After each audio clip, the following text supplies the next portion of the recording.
Hello, today's topic is private schooling in Toronto. In this video, I will share with you the list of top private schools in the city. I will also introduce to you a young gentleman who has been to a public, Catholic and private schooling before he got into one of the best universities in Canada.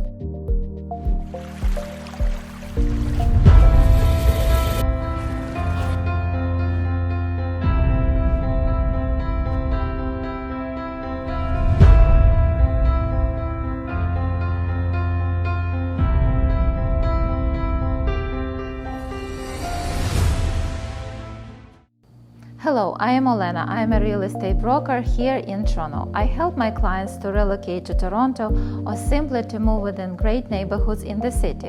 When working with families who have young children, I often hear the same question. What is the difference between public and private schools, and is it worth investing in private education? If you are relocating to Toronto with kids, or you live in Toronto and you would like to know more about private schooling, this video will certainly help. But before I begin, please subscribe to my YouTube channel and hit that bell button to be notified every time I post a new video about living in Toronto and its real estate. Please comment down below so I know what questions you have and what topics would be interesting to my audience. Let's begin. If you have chosen Canada to be a home for your family, you've already made a huge and wise step towards a great education for yourself or for your children. Let's look at statistics. According to Organization for Economic Cooperation and Development, Canada maintains the first place in the ranking of the most educated countries in the world for the past 10 years. Almost 57% of Canadian adults have received a post-secondary degree. So yes, the population is extremely educated and values academics a lot. It goes without saying that the public system of education is very strong in Canada. So in many cases, parents do not want to invest in private schooling. What they do is they simply buy a home in a great neighborhood which grants their children an access to highly ranked public schools. If you would like to know more about public education in Toronto, please check my 3-part video about the best public high schools in Toronto. Only 12% of the students attend private schools. And I know you are probably thinking, what is wrong with those 12% of the parents who spend thousands and thousands of dollars for private schools? Well, I think nothing is wrong. Believe me, all of them have done their research, have attended many private school open houses, spoken to other parents, and found some benefits that outweigh the cost. Private schools can be for boys only, for girls only, and co-ed. Some of them day schools, some also offer boarding. The tuition cost is approximately $30,000 per year for day schools and $60,000 for boarding option. The acceptance rates for these schools are 20–30%. The higher grade, higher competition to expect. Candidates have to pass SSAT exam, IELTS or similar language exam if English is not their first language, and also they have to meet with an admission teams for interviews. All of the schools offer enormous amount of extracurricular activities in arts, music, sports, science, programming, and so on. Each school has its own specialty and famous for specific achievements. For example, Havergal College, we call it UCC, All Boys School, is famous for its academic intensity with International Baccalaureate program, which opens doors to many world-class universities. Besides, UCC offers a strong athletic program, which often results in graduates' careers. UCC is also famous for the highest rate of famous graduates in Canada. Another great example is Bishop Strong School, or BSS as people call it, all-girls school. They have a special approach which they call the signature of a BSS girl. The school does things absolutely differently. These students develop core academic skills through exploration and discovery. They drive their own learning and embrace complexity and challenge. BSS graduates are confident, resilient, and ready to lead. Some of the schools are small and form a very tight community of students and teachers. A great thing about this is that your child will always be connected and supervised. As an example, I would like to mention Royal St. George's College. It is for boys only. The admission is only 400 students versus most of the private schools is over 1,000 students.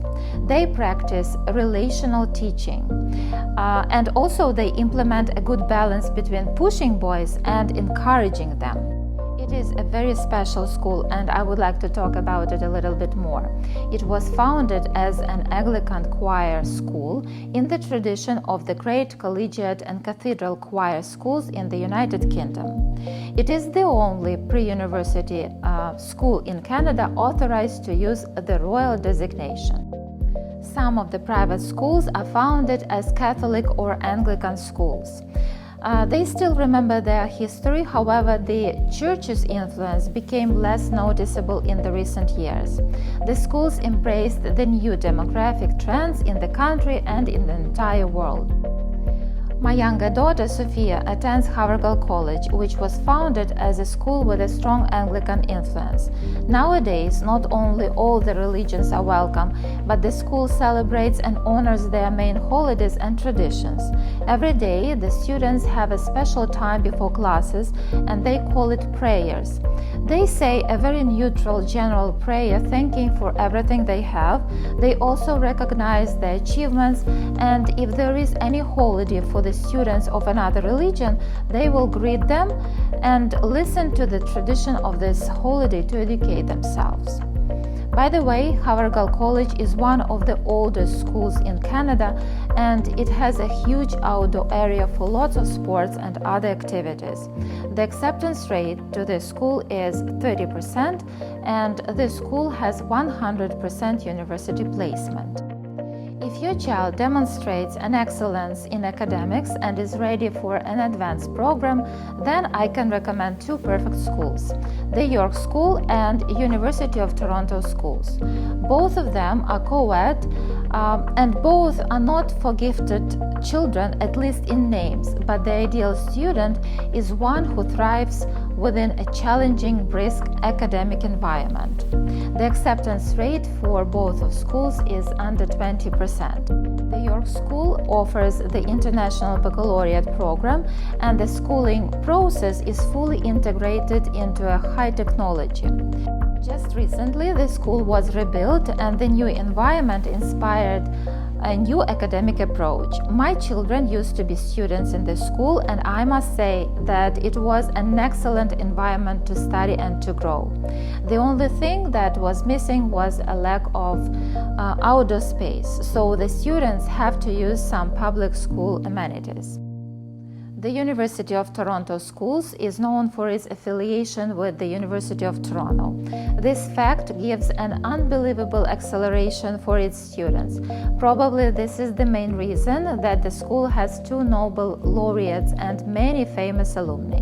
To make my list complete, I would like to mention some other schools in this video. Those are also top schools in Toronto. If your child has an aptitude to languages and overall academics, then Toronto French School is a great option. The process is running in French and this school is among the top rated in Canada and it is co-ed. Two highly ranked schools for boys, Crescent School and St. Michael's College School, are also the schools that I have to mention in this video. Crescent School opens a lot of doors to the prestigious university worldwide. Its excellence is recognized by their slogan, Men of Character from Boys of Promise. St. Michael's College School is familiar to me as my two sons are its former students. I have warm memories about its teaching staff, traditions, and also I am grateful for their input in developing great outlook for my boys. The school is known for its academic challenging program and also athletic clubs and teams.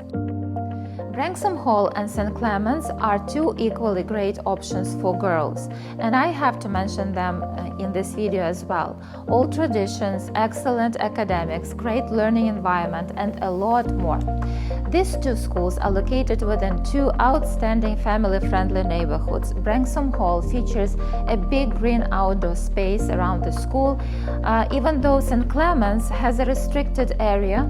However, its location allows to be close to all the neighborhood amenities.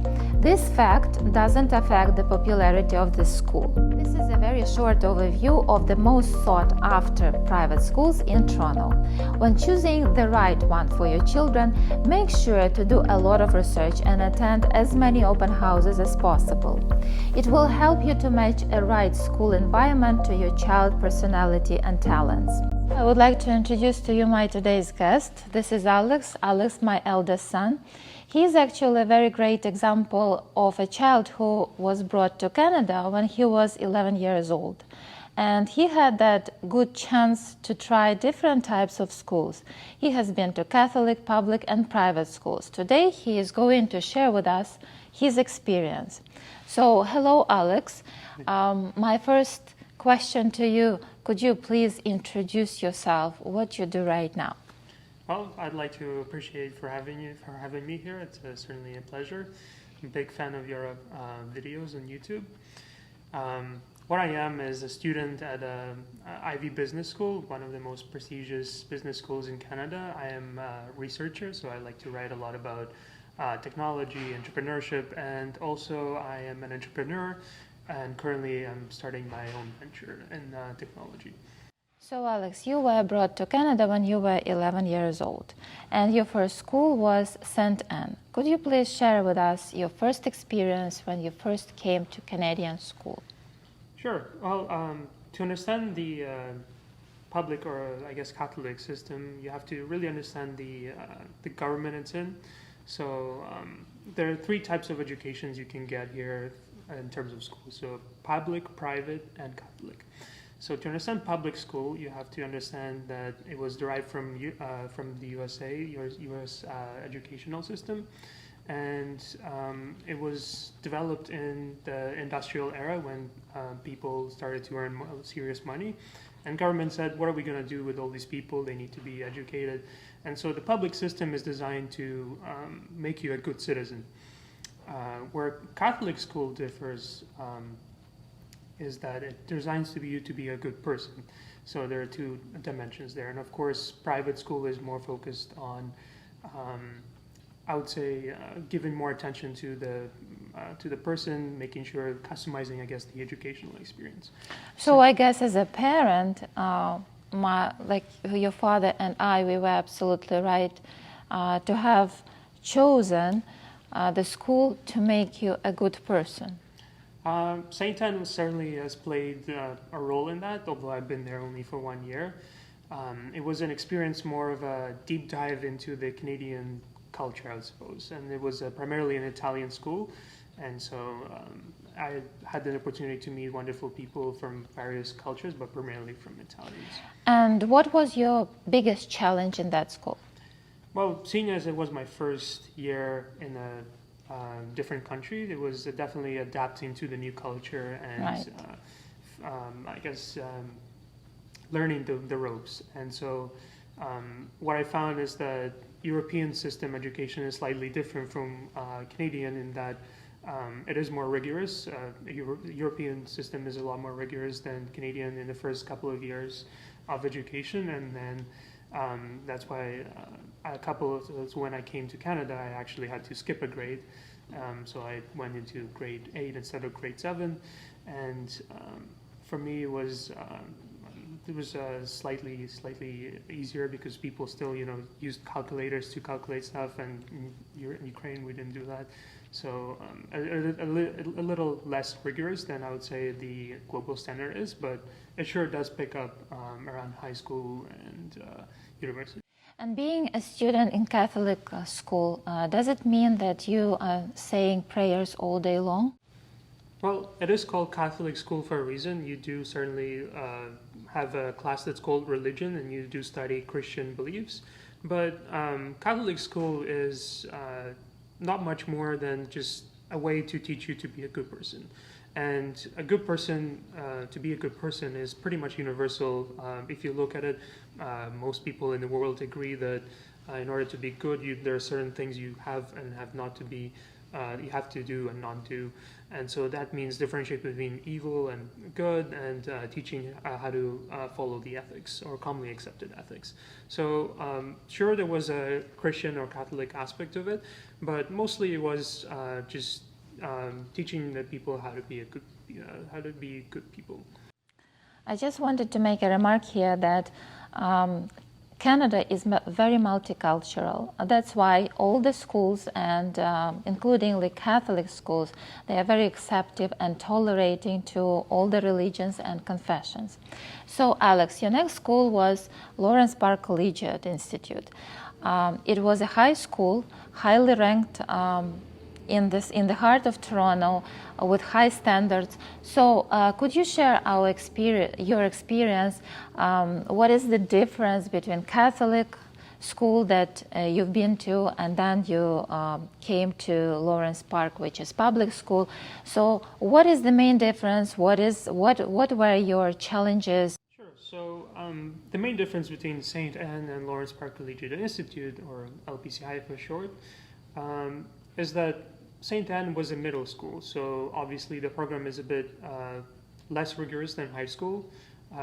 Certainly a lot less rigorous by European standards. I actually had to skip a grade to I guess challenge myself adequately in St. Anne. So LPCI is a high school, and it's considered a step above middle school in that the program is a lot more rigorous. If St. Anne was primarily Italian, because it was an Italian neighborhood, LPCI, or Lawrence Park Collegiate Institute, was primarily mixed, so there was a lot of multiculturalism going on there.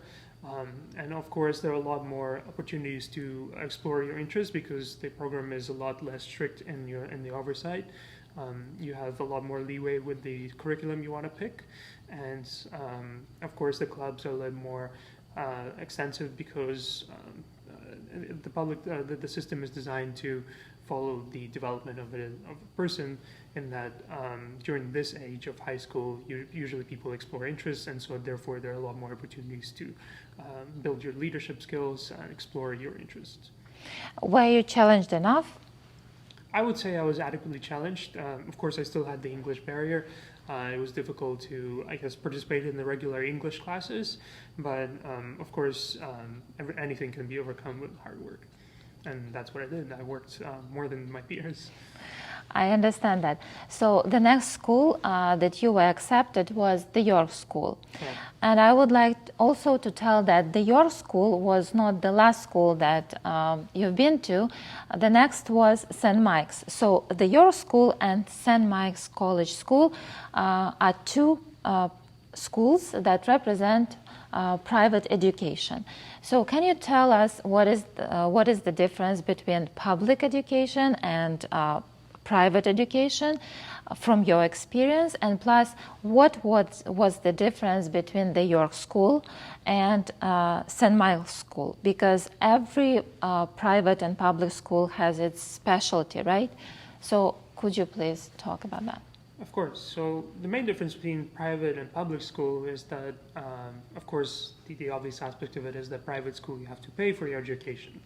But of course that trickles down in the fact that private schools have a lot more resources to provide to their children, and therefore a lot more opportunities that students can explore. For example, you have greater facilities. At St. Michael's we had a giant football field, we had a soccer ring, we even had I think a swimming pool. And so there are a lot more facilities in that regard. Mm-hmm. There's a lot more, teachers who are willing to customize their delivery towards the student, because every student has their own learning style, and so to accommodate to each would be very impractical from a public school point of view. But with private school, it's a lot more possible because they do have the resources, and so that's primarily the difference. Where York School and St. Michael's differs is that St. Michael's, of course, is a Catholic school. York School itself is an international baccalaureate, which is a very rigorous program that a lot of gifted children go into. So your school, so what you will have to do is they speed up the program a bit in the high school, and then the last year, which is grade 12, is the first year of university. So really you get a head start. Once you get to university, you've already done your first year, and so you can explore a lot more interests that you could be interested in. And so that usually is an advantage that people would choose to take. I just wanted to make a little remark about the York School. York School offers International Baccalaureate. This is an advanced program which opens a lot of doors to highly ranked worldwide recognized universities. So plus the York School is a highly technological school. But Alex didn't stay at the York School, he went to St. Michael's School. So St. Michael's School offered him the opportunity to explore more. Can you please share with us your experience with St. Michael's School, and when was the moment that you decided to be in business and you saw yourself as an entrepreneur? Well, I always saw myself as a businessman, provided that my parents, you and many generations before me have been business inclined. So really, the basics of it has always been a part of me. But of course, going into St. Michael's, I've also been able to explore a lot of clubs and interests and leadership opportunities that were very much interesting to me. I've been part of business clubs, investment clubs, and even chess clubs, and that really played really well for my development in terms of being able to see things from different perspectives at various times. And so being part of these clubs actually allowed me to develop those skills and attain certain achievements that I'm quite proud of. So for example, in St. Michael's, I achieved Ontario chess champion, provincial chess champion, and so that took quite a lot of work. But I always explored the opportunities of business, and being in this environment, being in a business environment, being in business class, accounting class, I always felt it was kind of related to me. And so that's why I decided to pursue the career of a businessman. Nice. I also would like you to mention your experience being a Harvard student. So around grade 10, students get a lot of leeway in terms of the course load they choose to have. There's a lot of electives that people can choose to pursue their interests. So you have a variety of sciences where there's biology, chemistry, and physics. Then you have a variety of business fields you have to choose to go through. And so there's a lot of decisions that have to be made at that point. And I wanted to make sure that I have to make the right decision for me. And so that kind of translates well into how I transition into university. So I decided to go a little bit in the future and actually visit the university experience for myself to know what is right for me. And so Harvard, I was very fortunate to be accepted to Harvard and Cornell for 8 weeks, to be 8 weeks at each, to take 2 courses at each place. So in Harvard, I took microeconomics and macroeconomics, globalization, global justice, and in Cornell, I took leadership course and as well macroeconomics. And that kind of really gave me a perspective on the educational career I want to have in terms of, or I guess life career I want to have in terms of economics and business, and help me structure my curriculum to customize it to my interests. And I guess it gave you a couple of credits to add to your university application. It sure did. So university admissions, it's a very competitive environment, but they are very much looking for a person who can flourish in their environment. And university environment is, as I said, very competitive, and so not everybody can make it. And so they're looking for signs of people who have, I guess, have the potential to do that. And showing that you have those credits and showing you have that experience certainly has been one of the major, I guess, contributors to my success in acceptance to the Ivy Business School. So how many universities you applied to? I applied to around 5 in Canada. And out of those 5, I've accepted to 4. And most of them were primarily business universities. As I mentioned, it is a passion of mine. And the universities I applied to were the likes of York University, Schulich School of Business, Queen's University, Smith School of Business, University of Toronto, which is one of the world's renowned universities for engineering. But I applied for the business program in Rotman Commerce, and also Western Ivy Business School, which is, as it happens to be, Canada's most, I guess, prestigious university.